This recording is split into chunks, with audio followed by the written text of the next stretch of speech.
Се повеќе млади лица на возраст од 18 до 30 години се на голем удар од четвртиот бран на пандемијата во нашата држава. Подпирајќи се на природниот имунитет и добрата здравствена состојба, голем дел од младите лица ја одбиваат или пролонгираат имунизацијата против COVID-19, со што се изложуваат на значително висок ризик од инфекција, а во случај на зараза се почесто развиваат тешки симптоми и компликации, бидејќи нивниот имунолошки систем не може соодветно да одговори на болеста без примена вакцина. Кај помладите, кај од дојчиња до некоја таму возраст што е, да речеме, до основните училишта, постои појак имунитет. Како што расте према адултната возраст, тој имунитет се намалува и затоа баш сега овој период засегнати се оние адолесцентни групи, кај нив се јавуваат потешки слики, додека помладите деца имаат помалце значи полесна клиничка слика. Што можам да ви кажам? Можам да ви кажам дека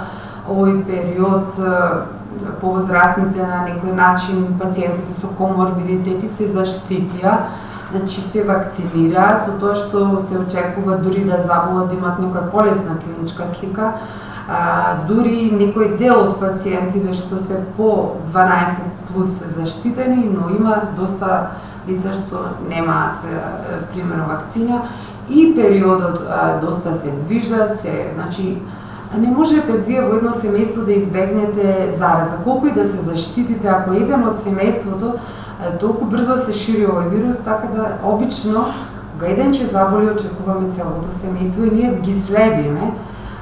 Им кажуваме што треба да прават превентивни мерки, но секако дека веќе инкубацијата е започната и манифестацијата на болеста е очекувана.